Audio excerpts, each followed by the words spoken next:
안녕하세요. 세레나입니다. 바이올린과 순례자 오늘 세 번째 시간입니다. 잎 빠진 연장. 연장을 연마하지 않은 결과는 단순히 날이 무뎌지는 것으로 끝나지 않습니다. 무뎌진 날을 벼리지 않고 계속 사용하면 군데군데 이가 빠집니다. 작은 쇠조각이 떨어져 나간 자리에는 틈이 생깁니다. 처음에는 아주 미세하지요. 하지만 딱딱한 나무는 그 미세한 틈에도 끼이고 그러다 보면 날에서 더 많은 쇠조각이 떨어져 나갑니다. 이 빠진 칼날은 나무결에 생채기를 냅니다. 다시 말해 나무가 손상됩니다. 이 빠진 칼날이 지나간 자리에는 흠집이 남습니다. 결국 날을 한 번 댈 때마다 작품에 흠이 생기는 셈입니다. 우리도 마찬가지입니다. 이 빠진 마음으로 세상을 대하면 우리가 만나는 모든 것에 상처를 입히게 됩니다. 독선적인 태도, 인색함, 교만함, 삐뚤어짐, 온갖 걱정과 불평불만. 이 모든 것이 마음이 무뎌지고 이가 빠졌다는 증거입니다. 이런 마음을 계속 키워나가면 이 빠진 날이 나무를 핥히듯이 우리의 이 빠진 마음도 세상을 핥히게 됩니다. 우리가 만나는 모든 사람, 모든 상황, 모든 세상에 흠집을 내고 결국 모든 것을 망쳐버리고 말 겁니다. 이 빠진 마음 중에도 대표적인 것이 바로 감사하지 못하는 마음입니다. 감사하는 마음은 충만함을 느끼게 하고 감사하지 못하는 마음은 결핍을 느끼게 합니다. 이는 우리가 어떤 상황에 있건 매한 가지입니다. 우리는 어떤 세계에서 살지 스스로 결정할 수 있습니다. 충만한 세계에서 살지, 결핍된 세계에서 살지 결정하는 것은 자신의 몫입니다. 상대방에게 감사할 줄 모르는 관계는 추해지고 힘들어집니다. 각자의 입 빠진 마음으로 서로 핥히기 때문입니다. 뭉툭해지느냐, 그렇지 않느냐는 중요하지 않습니다. 지혜가 우리의 마음을 연마하도록 내맡기느냐, 그렇지 않느냐가 중요합니다. 바빌론의 탈무드는 다음과 같이 말합니다. 참회하는 자가 서 있는 자리에 완전한 이인은 결코 설 수 없다. 과도하게 벼린 연장. 칼을 연마할 때에는 적절한 압력이 필요합니다. 쇠는 숫돌과 마찰하는 힘으로 벼려집니다. 언뜻 생각하기에 높은 압력을 가하면 날이 빠르게 버려질 것 같지만 꼭 그렇진 않습니다. 너무 높은 압력을 가하면 쇠가 열을 받아 달아오르고 달구어진 쇠는 물러집니다. 그런 부분은 검푸른 빛을 띠는데 말하자면 그 부분이 타버린 것입니다. 물론 심하게 벼린 연장도 계속 사용할 수 있고 또다시 숫돌에 갈아 연마할 수도 있습니다. 하지만 한번 타버린 부분은 작업하다 보면 금방 다시 무뎌집니다. 성급한 마음과 너무 강한 압력 탓에 쇠가 약해져 버린 것입니다. 나를 연마하는 사람은 무엇보다 인내심을 가져야 합니다. 성급하게 굴다가는 자신이나 타인의 마음에 깃들어 있던 평화를 해칠지도 모릅니다. 우리의 삶의 빗대자면 쇠를 시퍼렇게 벼리는 것은 자신의 가치를 스스로 박탈하는 것과 같습니다. 우리는 예리함으로 뭉뚝함을, 통찰로서 편견을, 참회로서 잘못을, 회심으로 죄를 극복합니다. 그러나 참회를 자기 비하와 혼동해서는 안 됩니다. 저주와 축복은 종이 한 장인 경우가 많습니다. 식용버섯과 독버섯은 언뜻 보아서는 구분하기 어렵습니다. 유심히 살펴야 그 차이가 보입니다. 자기 비하와 참회도 언뜻 보면 닮아 보입니다. 하지만 자기 비하는 우리에게서 존업을 앗아갑니다. 자기 비하는 마음의 독입니다. 사랑의 바탕을 둔 참회는 이와 다릅니다. 그것은 우리가 거스르지 말아야 할 우리를 변화시키는 하느님의 힘입니다. 참회는 뭉툭해진 연장을 연마하는 일이며 음정이 어긋난 악기를 조율하는 일이고 필요한 순간에 우리의 참모습으로 돌이키는 일입니다. 성서의 그리스어 원문에는 회심이 메타노니아라는 말로 표현되어 있습니다. 메타노니아는 생각하다라는 말과 변화하여 라는 말의 합성어로 생각을 바꾼다는 뜻입니다. 다시 말해 속사람이 변한다는 의미입니다. 메타노니아를 통해 우리는 은총의 원천으로 인도받으며 상처받은 영혼을 치유하고 뭉툭해진 마음을 다시금 연마할 수 있습니다. 그리스 정교회에서는 메타노니아의 개념을 땅을 향해 몸을 굽히는 행동과 연관짓습니다. 가장 중요한 것이 무엇인지 생각하기 위해 우리는 무릎을 꿇어야 합니다. 메타노니아, 즉 돌이킴은 미래를 만드는 고귀한 행위입니다. 그 안에 현재의 불안과 근심을 잠재울 희망이 있습니다. 과거의 아픔 역시 현재의 평화를 방해합니다.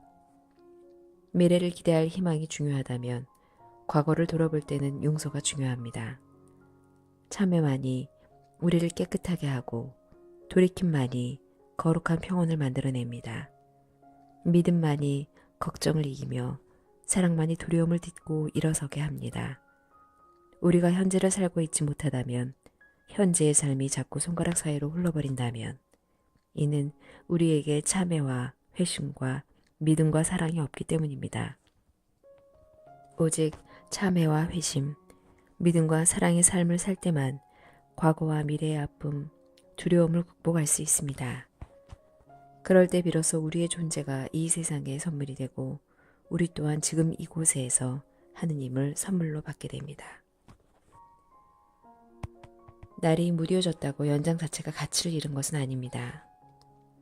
무뎌진 날은 지금까지 연장이 힘든 과정을 겪었음을 보여주며 다시 연마해야 한다고 역설하는 것일 뿐입니다. 성서가 죄를 이야기하고 인간을 돌이키고자 하는 것은 인간을 죄인으로 비하하고 낙인찍기 위함이 아닙니다. 인간을 사랑하는 자로 굳게 세우기 위함입니다. 비하하는 것이 아니라 가치 있게 하고자 하는 것이며 심연으로 밀어넣고자 하는 것이 아니라 길을 보여주려고 하는 것입니다. 힘든 뒤에 조심스럽고 진심 어린 화해가 있고, 힘든 싸움 뒤에 조심스럽고 진심 어린 화해가 있고, 병을 앓은 뒤에 회복이 따릅니다. 마음의 돌이킴도 이와 같습니다. 메타노니아는 부러지고 꺾이고 쇠잔하고 뭉툭해진 사랑이 다시 회복할 수 있다는 약속입니다. 믿음을 이야기하며 죄를 언급하는 까닭이 바로 이것입니다. 뭉툭해진 쇠를 비난하려는 것이 아니라 그것을 연마하고자 함입니다. 마이스터의 손에 내맡겨진 연장이 다시 연마되듯이 지혜에 내맡겨진 사람은 새롭게 살아갈 힘을 얻습니다. 그리하여 다시금 세상으로 나아가 세상에 복이 되는 도구로 살 수 있습니다. 다시 사랑할 힘이 생긴다는 것, 이것이 바로 하느님의 증거, 존재 증거입니다. 신약 성서에 등장하는 한 아름다운 이야기는 다음과 같은 놀라운 문장으로 끝맺습니다. 그녀의 많은 죄가 사해졌다. 그녀가 많은 사랑을 보여주었기 때문이다. 용서받은 일이 적은 사람은 적게 사랑하느니라. 누가복음 7장 47절. 예수가 말한 용서와 사랑의 상관관계를 알아차릴 때 우리의 세계와 인간관계는 진정한 기적을 경험할 것입니다. 지나치게 민감한 영혼. 그런데 시종일관 시선을 안쪽으로만 두는 사람들이 있습니다. 그들은 전혀 무뎌지지 않았는데도 계속해서 벼리기만 하는 연장과 같습니다. 그런 사람들은 스스로 인식하고 판단할 수 있다고 여깁니다. 그들의 마음은 세상을 향하지 않습니다. 오로지 자신만을 끊임없이 살핍니다. 계속해서 내면을 들여다보며 자신의 죄와 상처만 염두에 둡니다. 마치 스스로 심판하거나 치유할 수 있는 것처럼 말입니다. 하지만 우리의 마음의 날이 어떤 상태인지 알려면 생각에 몰두할 것이 아니라 일을 해야 합니다. 고민만 하는 사람은 자신에게 과도하게 몰입합니다. 그런 사람에게 하느님은 이렇게 묻지 않을까요? 왜 그렇게 괴로워만 하느냐? 늘 스스로를 거부하고 비판하는 것도 일종의 자만이니라. 행여 스스로를 엄격히 대하는 데서 즐거움을 찾고 있지는 않느냐? 철학자 마르틴 부버는 과도하게 벼린 연장과 같은 사람의 이야기를 들려줍니다. 라비 카짐의 아들과 라비 엘리저의 딸이 결혼식을 올린 날, 카짐이 엘리저에게 말했다. 사돈, 이제 우리가 가까운 사이가 되었으니 내 고민을 좀 들어주게나. 이것 보게, 어느새 머리칼도 수염도 하얗게 새는데 나는 아직도 속죄하지 못했다네. 그러자 라비 엘리저가 대답했다. 사돈, 자네 머릿속은 늘 자기 자신으로 가득 차 있구먼.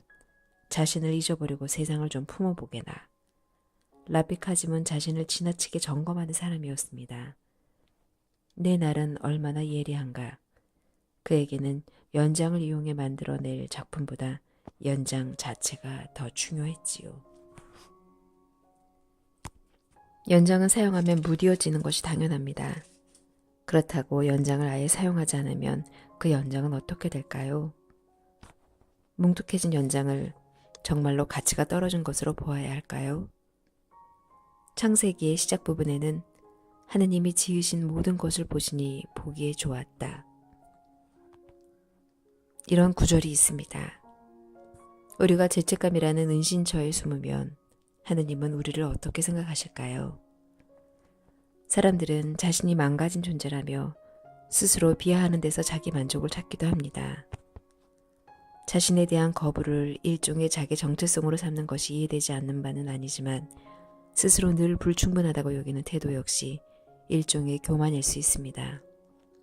이것은 숙명적인 에르고숨, 즉 고로 나는 존재한다 입니다. 나는 악하다, 고로 나는 존재한다, 나 자신을 거부하기에 나는 특별하다고 여기는 것이지요. 마르틴 부보는 자기 비하를 악마의 유혹이라고 했습니다. 자기 비하는 네가 처한 상황에서 빠져나올 길은 없어 라는 거짓된 말로 자신을 방치하는 것이나 마찬가지입니다.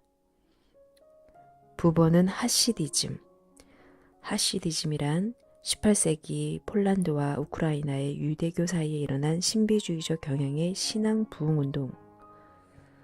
부보는 하시디즘에 대한 해석에 대해서 다음과 같이 말했습니다. 정말로 잘못된 자기 숙고가 있다.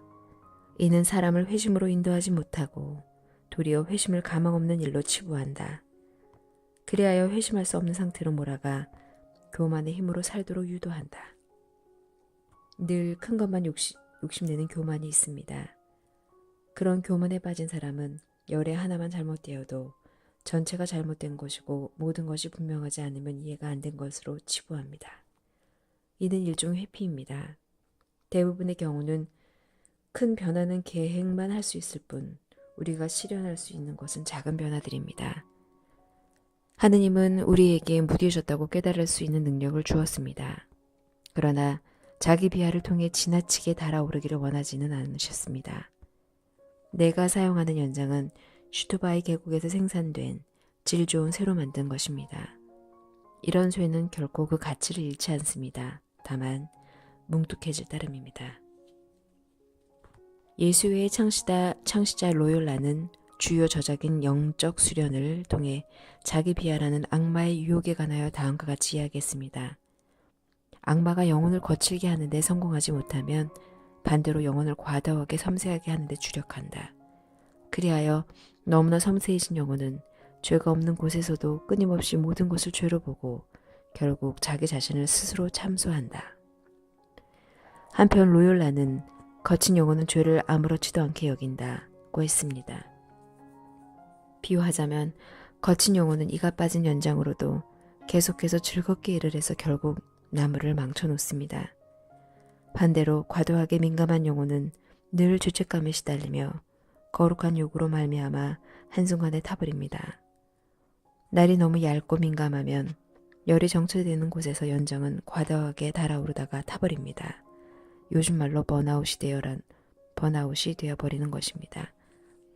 과도하게 민감한 영혼은 삶이 얼마나 행복해야 하는지 또 얼마나 거룩해야 하는지 생각하다가 도를 넘고 맙니다.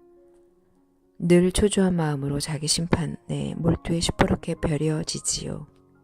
신약 성서는 스스로 책망하는 영혼을 향해 하느님 앞에 잠잠해지십시오. 하느님은 모든 것을 아십니다. 하고 다독입니다. 이것이 바로 삶의 해법입니다. 우리를 잘 아는 하느님의 품에 안기면 됩니다. 하느님이 우리를 싫어할 것이라는 오해를 거두면 하느님의 긍휼하심이 아픈 영혼을 치유할 겁니다. 그러면 조금 더 자비롭고 조심스럽게 스스로를 대할 수 있습니다. 사소한 일에 지나치게 마음을 기울이던 신경을 쓰던 태도를 버릴 수 있습니다. 하느님의 영은 네가 아니라 하느님의 어린 양이 세상을 죄를 지고 간다는 말로 민감한 영혼을 어루만져 줍니다. 좋은 것, 선한 것을 보는 사람은 거룩한 평안을 누릴 수 있습니다. 하지만 멈추는 법을 배우지 못하면 좋은 것과 선한 것을 보지 못합니다. 찬양은 좋은 것과 선한 것을 보게 하는 좋은 수단입니다. 찬양은 우리 안에서 움트는 선의 산파입니다. 네, 오늘은 여기까지 읽겠습니다. 오늘 하루도 수고 많으셨어요. 편안한 밤 되세요. 감사합니다.